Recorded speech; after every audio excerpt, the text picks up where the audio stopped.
saber de cierto la causa por la cual le acusaban los judíos, ¿qué dice la Biblia? Le soltó de las cadenas y mandó a venir a los principales sacerdotes y a todo el concilio, y sacando a Pablo le presentó ante ellos. Verso 1. Entonces Pablo, mirando fijamente al concilio, dijo: varones hermanos, yo con toda buena conciencia he vivido delante de Dios hasta el día de hoy. El sumo sacerdote Ananías ordenó entonces a los que estaban junto a él a que le golpeasen, ¿dónde? En la boca. Entonces Pablo le dijo: Dios te golpeará a ti, pared blanqueada. ¿Estás tú sentado para juzgarme conforme a la ley? Y quebrantando la ley me mandas a golpear. Los que estaban presentes dijeron: al sumo sacerdote de Dios injurias.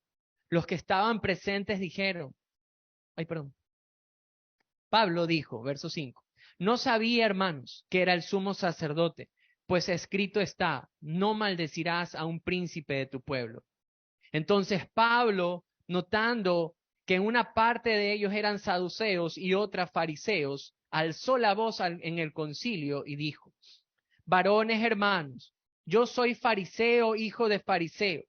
Acerca de la esperanza y de la resurrección de los muertos se me juzga. Y cuando dijo esto, se produjo disensión entre los fariseos y los saduceos. Y la asamblea, ¿qué pasó? Se dividió. Porque los saduceos dicen que no hay resurrección, ni ángel ni espíritu, pero los fariseos afirman estas cosas. Y hubo un gran vocerío, y levantándose los escribas de la parte de los fariseos, contendían, diciendo: ningún mal hallamos en este hombre, que si un espíritu le ha hablado o un ángel, no resistamos a Dios. Y habiendo grande disensión, el tribuno, teniendo temor de que Pablo fuese despedazado por ellos, mandó que se bajasen los soldados y le arrebatasen de en medio de ellos y le llevasen a la fortaleza. A la noche siguiente se le presentó ¿quién?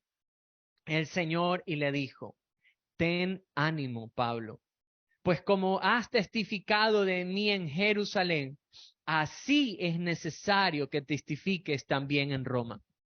Venido el día, algunos de los judíos tramaron un complot y se juramentaron bajo maldición, diciendo que no comerían ni beberían hasta que hubiesen dado muerte ¿a quién?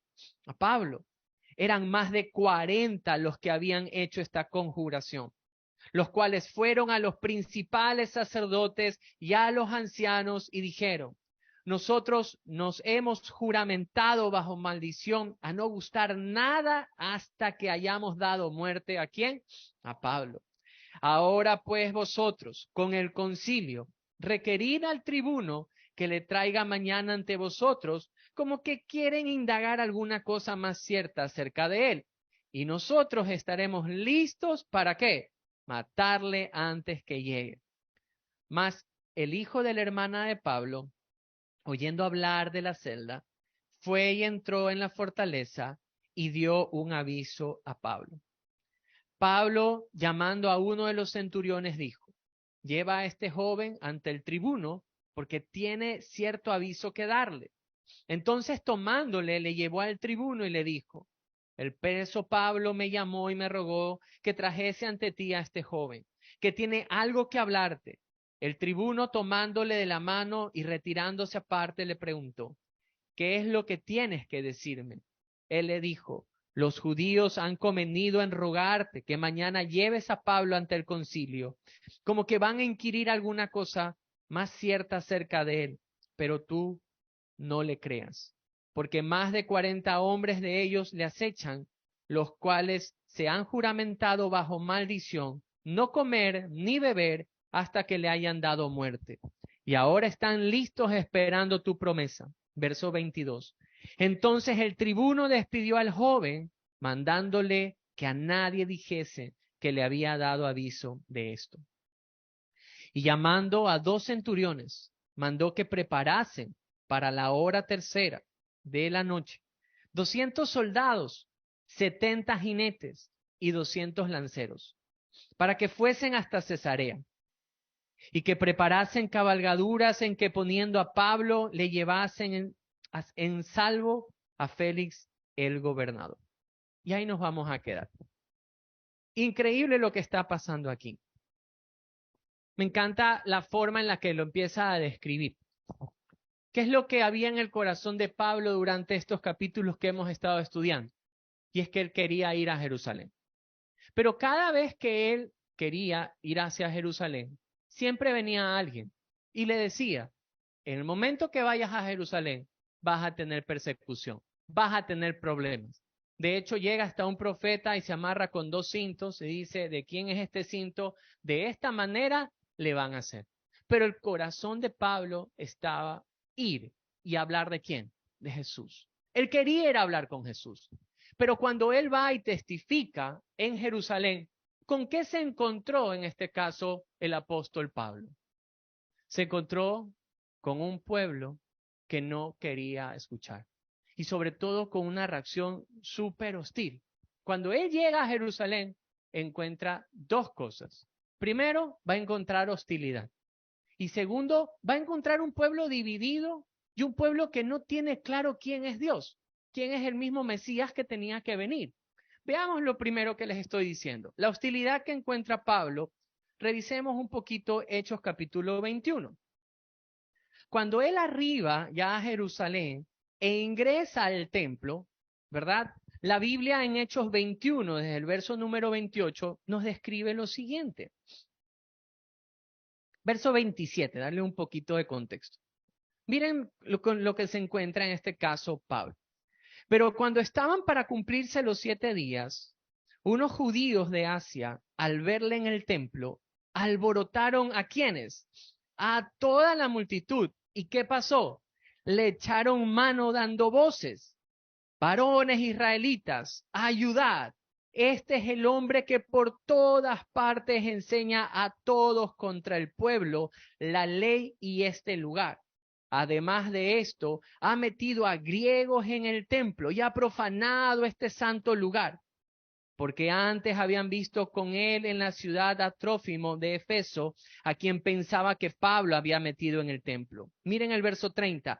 Así que toda la ciudad se conmovió y se agolpó el pueblo. Apoderándose de Pablo, le arrastraron fuera del templo e inmediatamente cerraron las puertas. Y miren el verso 31.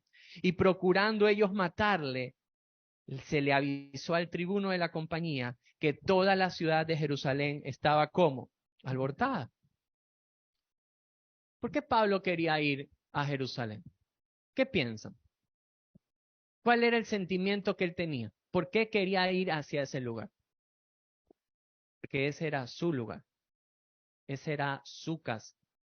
Ese era el lugar de nacimiento. Es como cuando usted tiene la oportunidad de salir del país, ¿verdad? Cuando uno ya está afuera, lo primero que uno hace es extrañar acá. ¿No le ha pasado? Así se vaya 5 o 6 días. ¿Quién no extraña regresar y ver su casa, su cama, su mueble, por aquí dicen su comida, su encebollado, su bolón? Usted quiere regresar a lo suyo, ¿verdad? A donde usted pertenece.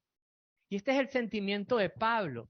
Él se ha encontrado con la persona más maravillosa, con aquella promesa de Dios desde la fundación del mundo, con el Mesías. Y quiere contarlo, y quiere decirlo. Pero cuando él llega a Jerusalén, miren lo que pasa en este capítulo número 21. Hay hostilidad en el corazón de los judíos. Solamente el hecho de que Pablo esté ahí ya les molestó. ¿Y qué causó? Que se agolpe la ciudad, que lo arrastren, que lo sacasen fuera del templo, que querían matarlo.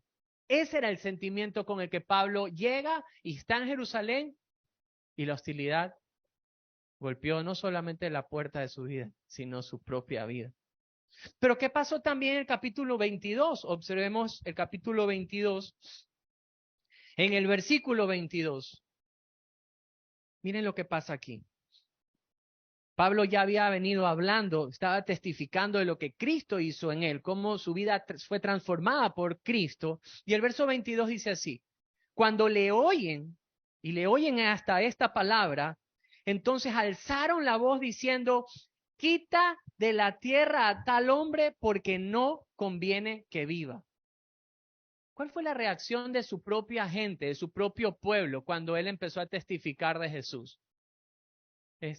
Hay que matar a este hombre.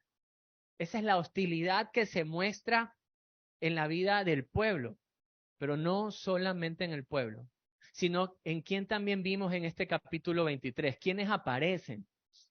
Los sacerdotes, los ancianos del pueblo, el concilio, las personas más respetadas que existían en el pueblo, se hicieron presentes. ¿Y cuál fue la reacción que tuvieron ellos también? Miren lo que pasa con el mismo sumo sacerdote, capítulo 23, verso número 2. Dice que el sumo sacerdote, cuando Pablo dice lo siguiente, dice: varones, hermanos, yo con toda buena conciencia he vivido delante de Dios hasta el día de hoy. O sea, lo que Pablo está diciendo es: mi conciencia está tranquila. Yo estoy sirviéndole al Señor. Cuando él dice esto, ¿cuál fue la reacción del sumo sacerdote? Dice el verso 2. Y el sumo sacerdote, Ananías, ordenó a los que estaban junto a él a que le golpeasen en la boca. Esta era una forma de castigo cuando se blasfemaba o se decía algo que iba supuestamente contrario a la creencia. Había hostilidad aún en el mismo corazón de los sacerdotes y aún de la gente como que más la crema innata, dirían algunos, o los que tenían que ser tal vez los más piadosos. Pablo viene a los suyos, pero en este caso recibe hostilidad. ¿Cómo se siente usted cuando quiere regresar a su casa, cuando sale en algún viaje? ¿Qué es lo primero? A mí sí me pasa. Yo cuando salgo esta semana estuve en Quito y llegué y mis hijos con mi esposa me fueron a ver y es bonito porque ellos bajaron los vidrios y yo ya llegaba así todo ya cansado y es como que se desesperan y es bonito todavía ver eso en tus hijos. Y eran: papi, papi. Graciela, la más chiquita, se puso hasta a llorar. No te he visto. O sea, me lloró cuando me vio, y cuando no me vio no lloró, sino cuando ya me vio. Pero es el sentimiento de que llegas a los tuyos y quieres estar con los tuyos. Pero esto no fue lo que le pasó a Pablo. Él está llegando hacia los suyos con la mejor noticia que podía contar y la reacción es totalmente diferente. Es una reacción de hostilidad. ¿Y por qué digo que Pablo llega hacia los suyos? ¿Cómo se describe Pablo a sí mismo? El capítulo 23, lea conmigo en el verso número 6. ¿Cuál es la descripción que Pablo hace de sí mismo? Mira lo que dice la Biblia. Entonces Pablo, notando que una parte era saduceos y otras fariseos, alzó la voz en el concilio y dice: varones hermanos, yo soy fariseo, hijo de fariseo. ¿Cómo se está identificando Pablo aquí? Como uno de ellos. Él viene de un linaje de fariseos, de personas que aman la escritura, personas que enseñan escritura. En su testimonio, él inclusive dijo quién era su maestro, pero él aquí se está identificando con ellos. Miren, es fácil cuando uno sale del país saber quién es ecuatoriano y de qué región es. Porque si habla cantadito, es de Cuenca, ¿verdad? Y si habla es de Guayaquil. Es fácil encontrarse con un ecuatoriano, uno lo identifica, se identifica. Pablo se está identificando con el pueblo. Él está diciendo: yo soy uno de ustedes, yo nací como ustedes, mi generación es tal cual como son ustedes. Miren la descripción que hace en el capítulo 26 de Hechos. Él mismo está describiéndose de sí. Capítulo 26, mire conmigo los versículos 4 y 5. La Biblia dice así: mi vida pues desde mi juventud, la cual desde el principio pasé en mi nación, en Jerusalén. ¿Y la conocen quiénes? Todos los judíos, los cuales también saben que yo desde el principio, si quieren testificarlo, conforme a la más rigurosa secta de nuestra religión, ¿qué dice él? Viví fariseo. Él se está describiendo como uno de ellos. Pero miren esta descripción que él hace en la carta a los filipenses. Venga conmigo a Filipenses capítulo número 3. Él hace aquí también una descripción suya en los versículos 5 y 6. Entonces vaya a Filipenses capítulo número 3, versículos 5 y 6. Miren esta descripción de sí mismo. Soy circuncidado al 8º día. Esto era una práctica de los judíos. Lo que él está diciendo, yo soy súper judío, es lo que él está diciendo. Circuncidado al 8º día del linaje de Israel, de la tribu de Benjamín, hebreos de hebreos, en cuanto a la ley, ¿qué dice? Fariseo, en cuanto al celo, perseguidor de la iglesia, en cuanto a la justicia que es por la ley, irreprensible. ¿Qué está haciendo Pablo cuando les está diciendo a ellos quién es él? Él está diciendo, soy tal cual como ustedes. Era uno de ellos. Era su sangre, era su pueblo, eran los suyos. Pero ¿cómo fue recibido? Él vivió una experiencia totalmente diferente a la que yo les acabo de comentar cuando llego a casa y vienen mis hijos o mi esposa me reciben. En este caso, él tiene un deseo, un anhelo de ir y predicar el evangelio a los suyos. Claro. Y uno cuando va y obtiene la mejor noticia del mundo y la quieres compartir con alguien, vas con otro pensamiento, con otra esperanza. ¿No le ha pasado a usted que en el momento que conoce quién es Cristo y lo que Cristo ha hecho en su vida y lo que ha hecho por usted, lo primero que usted quiere hacer es contarlo, ir y decirlo? Pero ¿cuántas veces cuando hemos ido y hemos contado, la pared de la hostilidad llega hacia nuestra vida y golpea con fuerza? ¿Cómo se sentiría usted? ¿Cómo se sentiría si a los suyos va y los suyos no le reciben? Ahora, no solamente que encontró hostilidad, sino que encontró división y desconocimiento de Dios. Porque cuando volvamos a Hechos 23 y él observa lo siguiente, aprovecha este tiempo también, porque él está siendo en este caso juzgado. Y venga conmigo a Hechos 23, versículos número 6. Miren lo que pasa aquí. Entonces Pablo nota algo, que cuando estaban todos reunidos, una parte eran saduceos y otra eran fariseos. Y alza la voz en el concilio y dice esto: varones hermanos, yo soy fariseo, hijo de fariseo, acerca de la esperanza y de la resurrección de los muertos se me juzga. Cuando dice esto, ¿qué pasó? Se produce una disensión entre ¿quiénes? Entre los fariseos y los saduceos, y la asamblea, ¿qué pasa? Se divide. Ahí hay una división. Lucas, de hecho, lo explica en el verso 8, por qué hay esta división. Los saduceos no creían en la resurrección. Entonces, ¿qué pasaba con este pueblo? No solamente que lo reciben con hostilidad, si es un pueblo que está dividido. Y no solamente que había una división muy marcada, sino que él ya había dado testimonio de ¿quién? Del Mesías. Y su reacción fue ¿por qué? Porque no conocían, no aceptaban este mensaje que Pablo le estaba dando acerca de ¿quién? Del Mesías prometido.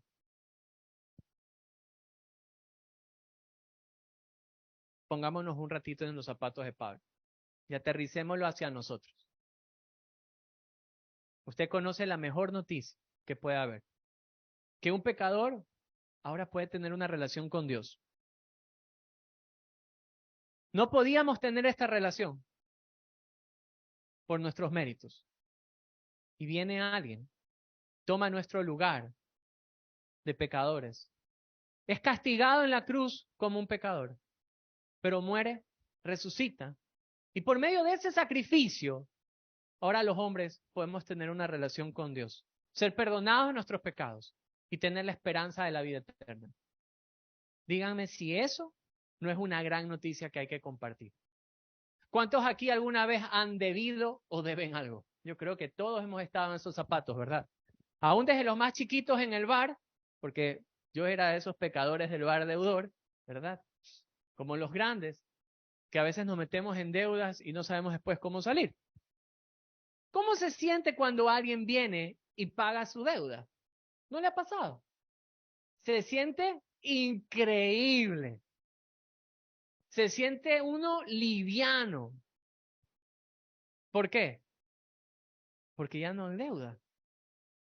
Ya no hay deuda. Pablo experimenta esto, va hacia los suyos, quiere contárselo, pero no le reciben. Lo reciben de manera hostil. Y mira algo más profundo. No reconocen quién es Jesús.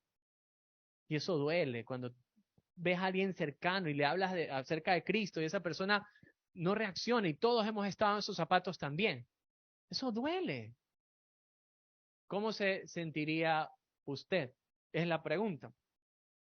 Miren esto de acá, porque el deseo de Pablo es ir y predicar, ir y contar acerca de Jesús. Pero ¿qué es lo que pasa normalmente en nosotros los seres humanos cuando vamos y predicamos acerca de Jesús y las personas no nos prestan atención? ¿Qué pensamos? Que todo reposa sobre nosotros. Cuando nací en el Evangelio, había una práctica que era, bueno, y quienes crean en Jesús y quienes se han arrepentido, pasen adelante.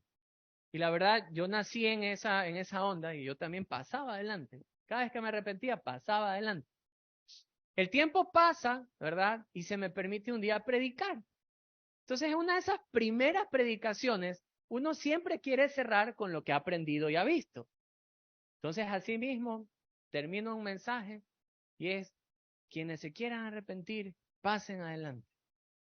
No pasó nadie, ni un grillo brincó por ahí, ni cri se escuchó en ese día. Nadie, nada, cero polito cero, como decimos en Guayaquil. Uno se baja de donde sea que, bueno, aquí no hay escalera, donde íbamos antes sí había escalera. Entonces uno se baja y uno se echa la culpa.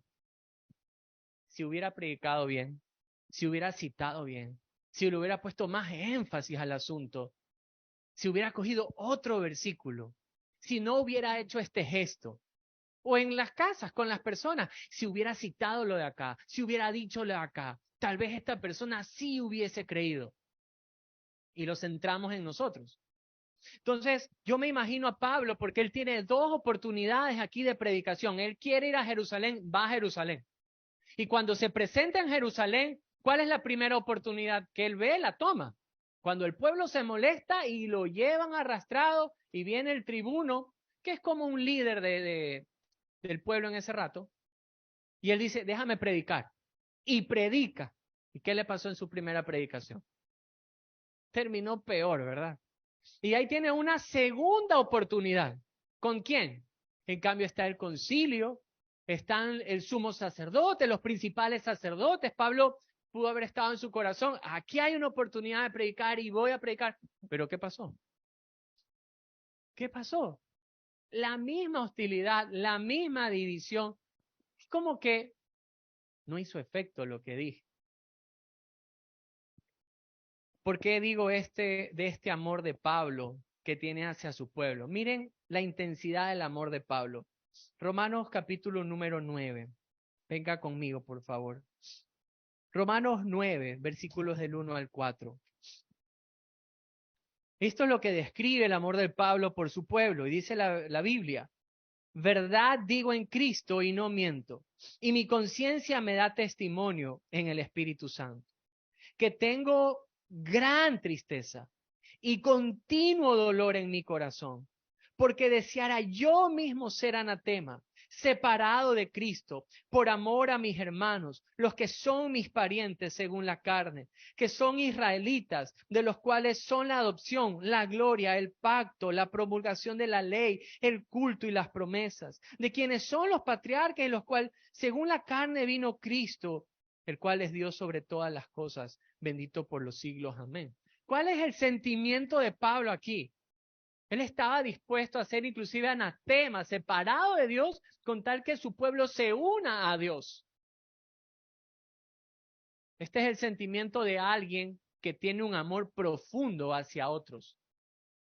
Y tal vez usted conoce de Jesús y ve a un padre que no viene a los pies de Cristo, que continúa con su vida, o una madre por la cual usted está orando, o un hijo por el cual usted está orando y le está pidiendo al Señor, ¿cómo me gustaría que esta persona conozca a Cristo?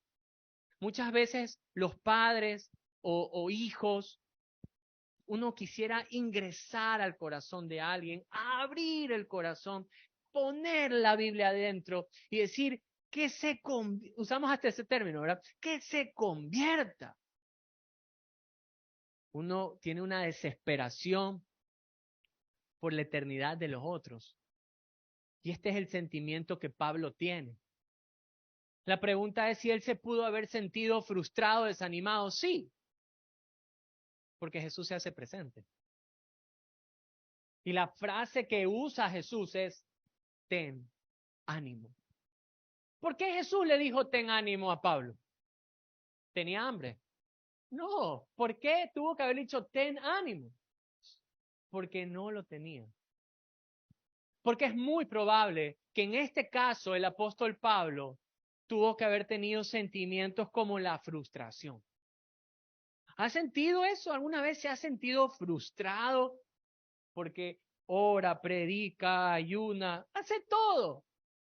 Invita a su casa, hace un seco de pollo para ponerlos a la mesa. Dice, aquí abro la Biblia y les predico. He pasado años predicando por tal persona, orando por tal persona. Pero uno se llega ¿a qué?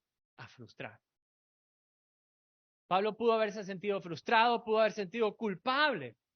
¿Vieron la respuesta del apóstol Pablo cuando estaba delante del sumo sacerdote?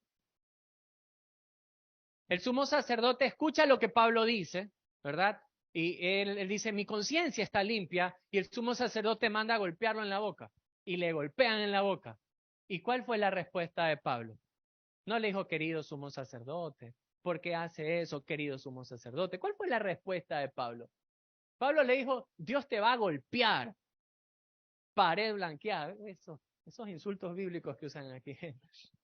Pared blanqueada, Dios a ti te va a golpear.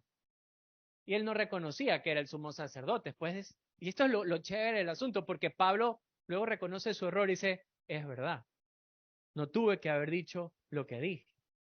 Pero yo me lo imagino a Pablo diciendo, ¿por qué le dije pared blanqueada a este tipo? ¿Por qué le dije que Dios te iba a golpear? Y a veces no solamente que tenemos esa frustración, sino esa culpa de que, mira, es que esta persona no está escuchando el evangelio porque hice esto. Y nuevamente volcamos el evangelio hacia nosotros. Volcamos hacia lo que nosotros podemos hacer para que alguien llegue a los pies de Cristo. Se pudo haber sentido débil. ¿Por qué débil? Porque él pudo haber dicho, ni siquiera en mis fuerzas puedo hacer que mi pueblo se convierta. Pudo haberse sentido inútil en manos de Dios. Y ese sentimiento puede albergar la mente de cualquier persona. Decir, es que es por cómo yo hablo, o es por cómo yo me comporto, o es por cómo lo que digo o expreso. Y podemos sentirnos como que no somos útiles en las manos de Dios. Pablo tuvo que haber sentido esa frustración para que Jesús se haya presentado en ese momento con él. Y me encantan las palabras del Señor. Mire lo que le dijo en Hechos 23, verso número 11. Estas palabras en la mitad de cualquier pensamiento de Pablo o mirando cómo estuvo su pueblo y la hostilidad que recibía.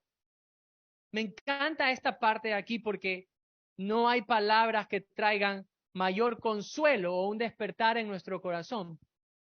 Que el mismo Jesús, verso 11 dice, a la noche siguiente, ¿qué dice la Escritura? Se le presentó, ¿quién? Wow. El Señor. ¿Y qué le dice? Ten ánimo, Pablo, pues como has testificado en Jerusalén, es necesario que tú lo hagas en Roma. Miren, me encanta esta parte porque muchas veces en nuestro caminar en el Señor, en Cristo, las cosas no son como nosotros la queremos o las planeamos. Muchas veces Dios responde de manera diferente a tu voluntad. Estas semanas han sido semanas difíciles para la congregación, para la familia. Perdimos hace unas semanas a un hermano muy querido de esta casa. El cáncer se lo llevó literalmente en mes y medio. Y tuvimos que despedirlo. Y orábamos pidiéndole sanidad al Señor. Pero en este caso el Señor nos respondió que no. Semana pasada perdimos a un abuelo. Y al otro día se va una madre a vivir a otro país. Son cosas que dices, ¿dónde puedo encontrar consuelo? Porque uno ora por los suyos pidiéndole, Señor, que se sane, Señor, que se quede. Siempre quieres pedir de esa manera, ¿verdad? Pero aquí pasa algo muy interesante. ¿Dónde estaba Pablo? Lo tenían como prisionero. Pero pasó algo tiempo atrás con otro de los discípulos de Jesús. Miren conmigo un ratito, vámonos a Hechos, capítulo número 12. En Hechos capítulo número 12, hay alguien que también es tomado como un prisionero. Y en el verso número 6 de Hechos 12 narra esta historia. Dice la Biblia, y cuando Herodes le iba a sacar, está hablando de Pedro, el apóstol Pedro estaba justamente en la cárcel, aquella misma noche estaba Pedro durmiendo entre dos soldados, sujetos con dos cadenas, y los guardas delante de la puerta custodiaban la cárcel. Y aquí que se presentó, ¿quién? Un ángel del Señor y una luz resplandeció en la cárcel y tocando a Pedro en el costado, ¿qué pasó? Le despertó diciendo, levántate pronto. Y las cadenas se le cayeron de las manos. Y le dijo el ángel, cíñete y átate las sandalias. Y lo hizo así. Y le dijo, envuélvete en tu manto y sígueme. Y saliendo le seguía, pero no sabía que era verdad lo que hacía el ángel, sino que pensaba que veía una visión. Habiendo pasado la primera y la segunda guardia, llegaron a la puerta de hierro que daba a la ciudad, la cual se les abrió por sí misma, y salidos pasaron por una calle, y luego el ángel se apartó de él. Y en el verso 11 dice, y Pedro volviendo en sí dijo, ahora entiendo verdaderamente que el Señor ha enviado su ángel y me ha librado de la mano de Herodes. ¿Saben lo que estaba haciendo la iglesia mientras este hombre estaba preso? Estaba orando. ¿Y Dios qué hizo? Lo libra de la cárcel de manera milagrosa. Pablo ahora también está como un prisionero. Está siendo acusado. ¿Por qué no lo sacó? ¿Por qué asimismo no envió un ángel y salió del lugar donde estaba y fue librado y se fue a otro lado a seguir predicando? ¿Por qué no lo hizo de esa manera? Porque Dios no responde según nuestra voluntad, sino que Dios siempre va a cumplir su voluntad y su propósito. Y en ese momento, las personas aprendemos a conocer a Jesús de manera diferente. Hace casi un mes atrás, asimismo, falleció un familiar de mi esposa.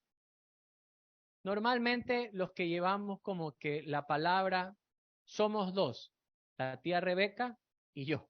Siempre es la tía Beca y yo.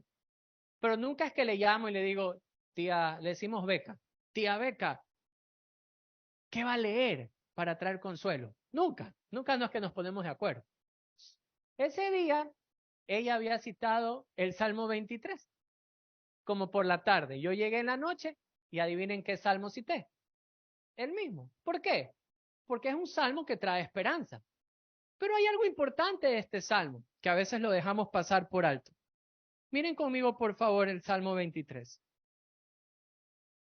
En el Salmo 23, un salmo creo que muy conocido por muchos, pero debe ser aprendido por nosotros en este sentido. Porque cuando, en este caso, Pablo no es liberado, no es sacado, ¿por qué Dios lo dejó ahí? Porque Dios quería estar o mostrarle algo, que él estaba ahí. Y miren lo que dice el salmista en el mismo Salmo 23. Verso 1, ¿quién se lo sabe de memoria? Muy bien, aquí toditos, ¿no? Jehová es mi pastor, ¿qué más dice? Nada me faltará, en lugares de delicados pastos me hará descansar, junto a aguas de reposo me pastoreará, confortará mi alma, me guiará por sendas de justicia, por amor de su nombre. Ay, increíble, el salmo está ahí, es precioso, hermoso, porque se ve al Señor como nuestro pastor.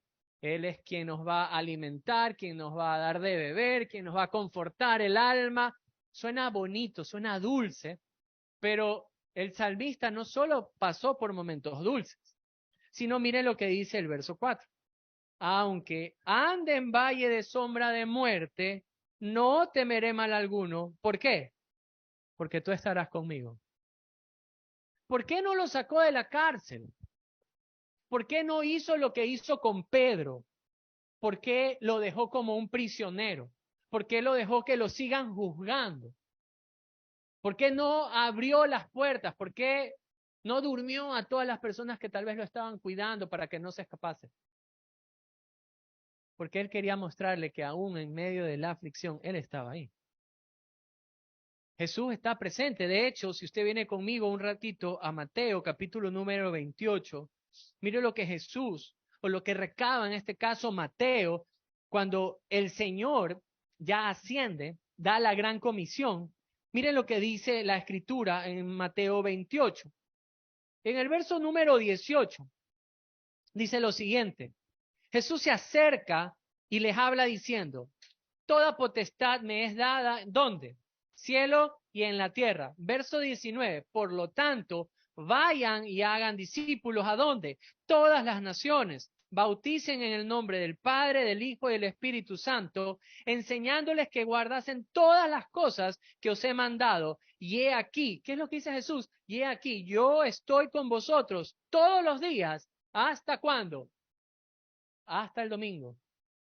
Solo el domingo. Solo el momento del culto. Solo cuando nos va bien. Todo momento. Miren, no hay momento más agradable.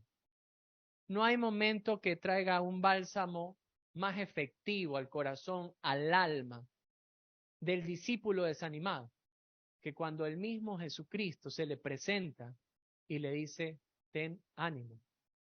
Porque Jesucristo no solamente está en los momentos felices de nuestra vida, sino en los momentos más oscuros de nuestra vida, es cuando Dios se hace más cercano y más palpable, se hace más real en nuestra vida. Porque no sé por qué nuestro corazón a veces, no sé si orgulloso cuando te va bien o cuando estás sano, es como que tiendes a olvidar un poco quién es Jesucristo. Pero en el momento de la aflicción, en el momento del dolor, es tal vez cuando comprendemos nuestra debilidad, nuestra fragilidad y comprendemos su poder, su amor. Qué increíble que nuestro Dios no es un Dios de lejos cuando pasamos aflicciones. Qué increíble saber que lo que Jesús dijo en Mateo 28 no es una mera palabra lanzada al viento. Nosotros sí somos así. Nosotros podemos decir muchas cosas cuando alguien pasa en aflicción, cuando alguien tal vez enviudece. Y les decimos, yo siempre voy a estar ahí contigo, yo siempre te voy a estar acompañando. Pasa 1 o 2 semanas y nos olvidamos, pero no así con Jesucristo. Pablo está llevando un mensaje y él está llevando el evangelio. Él está predicando acerca de lo que Cristo hizo. El evangelio no depende de usted, no depende de mí, no depende de Pablo, no depende, depende de Cristo. Y él lo está dando.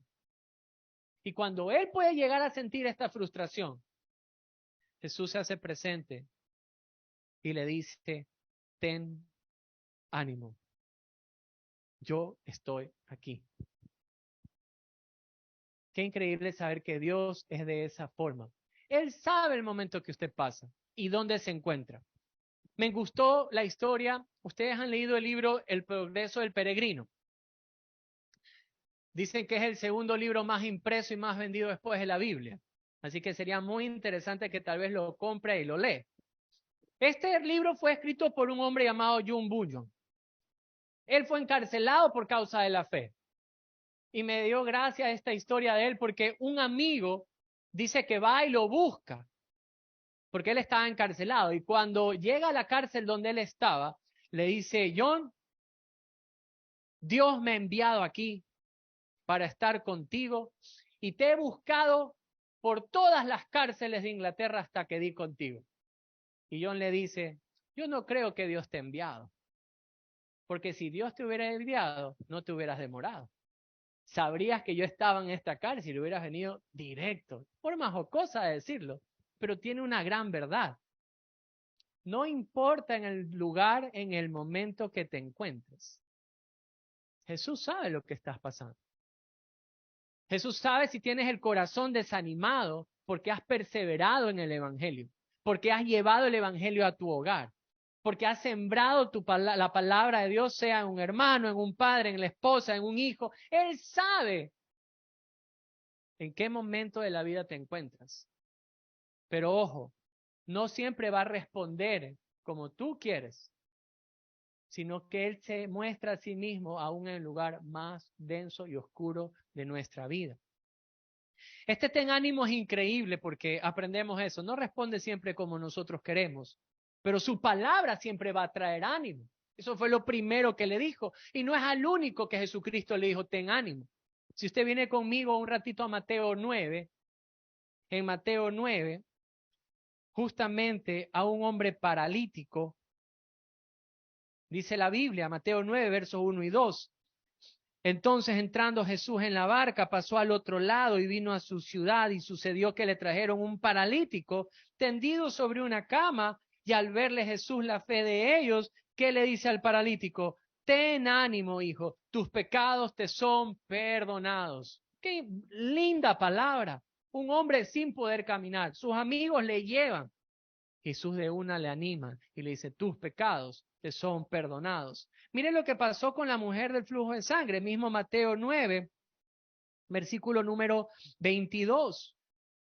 Dice la Biblia, esta mujer accede a Cristo, toca, sana, y dice el verso 22, pero Jesús volviéndose y mirándole le dice: ten ánimo, hija, tu fe te ha salvado. No solamente a esta mujer, sino a sus discípulos en Mateo 14. Venga conmigo un ratito de Mateo 14. Sus discípulos estaban asustados y Jesús le dice lo siguiente en el verso número 27.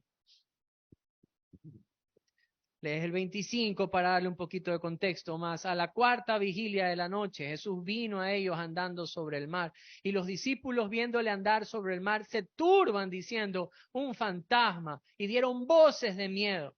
Pero enseguida Jesús les habló diciendo: ¿qué cosa? Ten ánimo, yo soy, no temáis. Pero miren estas palabras hacia los discípulos de Jesús en Juan capítulo número 16. Venga conmigo a Juan capítulo número 16. Juan 16, versículo número 33.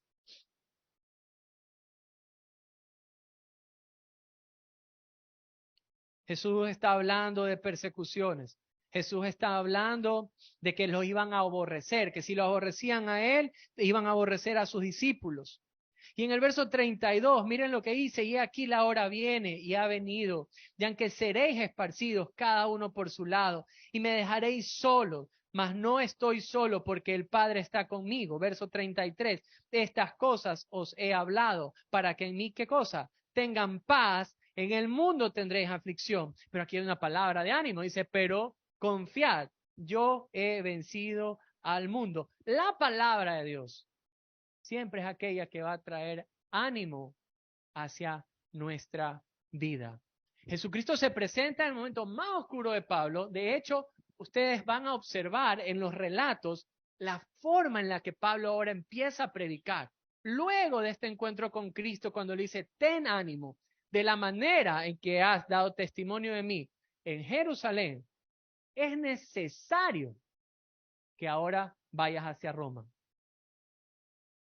Jesús le está dando dirección. Le está diciendo, aquí no acaba el asunto.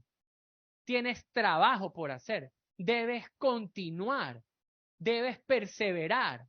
Imagínense la mente de Pablo diciendo, vengo a los míos, soy igual que ellos. He sido fariseo, he nacido así, entiendo lo que ellos entienden. Sé la esperanza que hay en Israel. Ahora la conozco, se las quiero contar. Cuando se las cuenta, recibe hostilidad. Ve un pueblo que no conoce a Dios. Tiene un momento oscuro en su vida, tal vez frustrado, molesto, tantos sentimientos que se cruzan. Cuando quieres que alguien o una persona conozca a Cristo y no lo recibe. Pero Jesús se presenta ahí mismo y le dice, ten ánimo. Y no solamente que le dice ten ánimo, sino le dice lo que va a pasar. Siempre le va a dar dirección. Ahora, esto es increíble porque a nosotros muchas veces el hecho de que nuestros seres amados no conozcan aún a Jesús puede llegarnos a frustrar. O puede ser que por obediencia a Cristo estés viviendo alguna situación en tu vida. Por seguir las pisadas de Jesús, porque has entendido que hay cosas que hay que cambiar en la vida. Y sientes que como que todo se desmorona, todo se cae, todo se va para abajo. Pero ¿saben qué?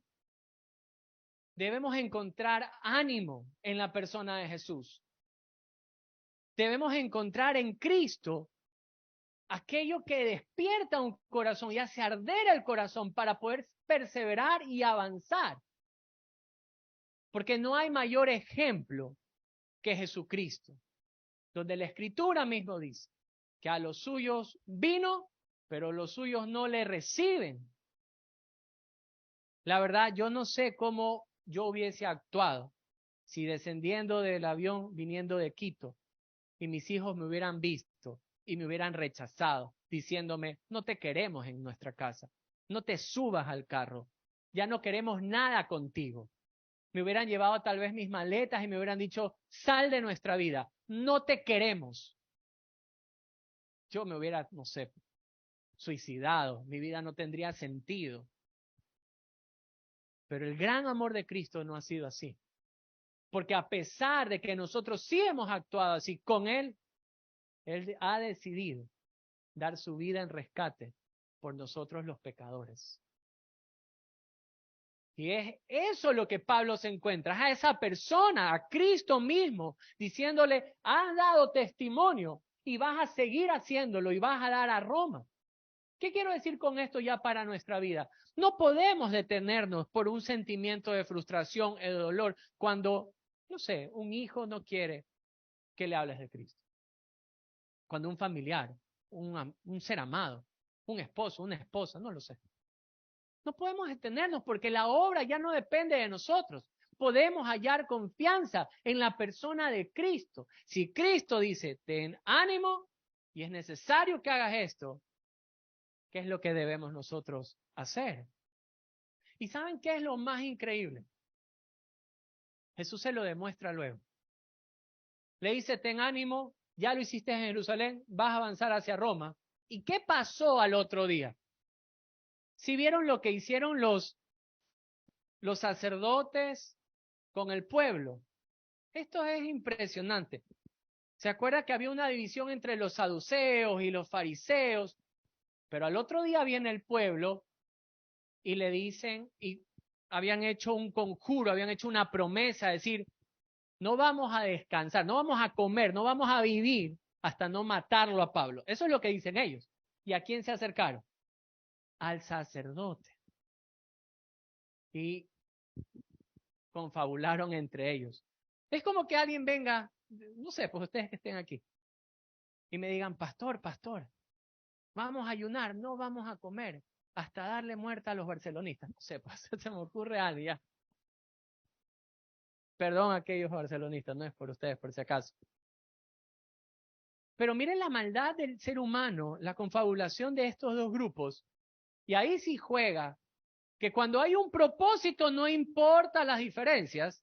Cuando hay un propósito no importa las diferencias. ¿Usted ha visto alguna vez algún emelexista y barcelonista pelearse cuando juega la selección? Sí, es la misma camiseta. Lamentablemente aquí tenían puesta la misma camiseta, pero en contra de Jesús y en contra de Pablo, que era el discípulo de Cristo, que quería predicar el evangelio.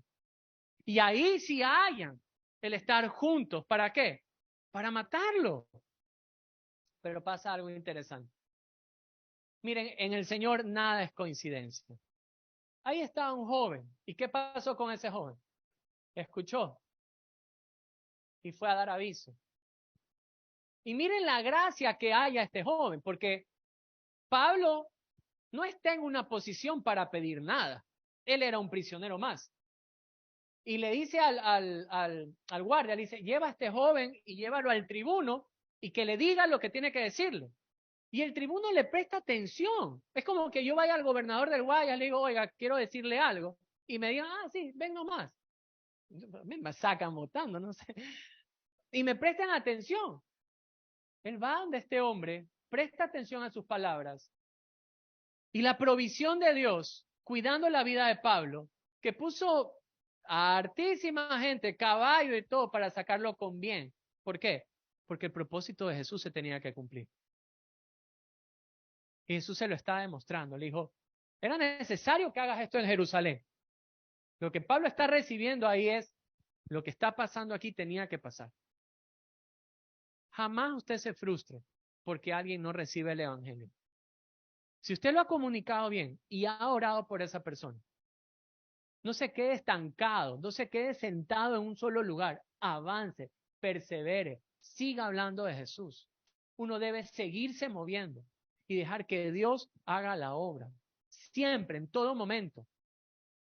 Y en este caso, aunque se confabularon en contra de Pablo, el Señor guardó su vida. Dígame si no hay ánimo en esas palabras. Si no encontramos ánimo en la persona de Jesús. Por supuesto que sí. ¿Se acuerdan que yo les decía que este era un mensaje para personas que tal vez en algún momento de nuestra vida nos podemos llegar a frustrar, detener, no contar más el evangelio? La vida, queridos hermanos, queridos amigos, está llena de situaciones dolorosas, indeseables, pero en medio de ellos Cristo se hace presente. Como familia, a nosotros nos ha tocado vivir algunas experiencias. Como familia de fe, también tuvimos que vivir experiencias muy dolorosas, donde le hemos dicho al Señor, Señor, que no pase esto con la iglesia. O Señor, que no pase esto con un hermano. O Señor, que no pase esto con un familiar. Y tal vez Dios ha respondido de manera contraria a nuestra voluntad. Pero como testimonio, Jesús siempre se ha hecho presente. Siempre ha consolado. Siempre nos ha levantado. Siempre nos ha dado dirección. Y por eso estamos hoy donde estamos. Y por eso estamos haciendo lo que hacemos. Porque el Evangelio no depende de nosotros, depende de Cristo. Y así, si usted tal vez se ha sentido desanimado, se ha detenido, no sigue hablando de Cristo. Quiero animarle hoy, más que nunca, que encuentre ánimo en la persona de Jesús. Que encuentre ánimo en sus palabras. Que encuentre dirección en la palabra de Jesús. La que lo guiará, la que lo fortalecerá en todo momento, en todo tiempo. Pero si tal vez usted no siente ese ánimo, dice las palabras que dice Javier, son palabras al viento. Tal vez usted no conoce a Cristo. Tal vez está como aquel pueblo que aunque ha escuchado que hay un Mesías, no ha llegado a conocerlo de manera genuina. Pero hoy es un día diferente. No solamente es un día de elecciones. Es un día donde tal vez Jesús está abriendo el corazón de alguien. Y estás diciéndole, me necesitas. Necesitas un Salvador. Si es así, acércate confiado a Cristo. Humilla tu corazón delante de Él. Pide perdón a Él. Él te va a otorgar el perdón y la vida eterna. Amén. Muy bien. Vamos a orar. Vamos a dar gracias al Señor por este tiempo.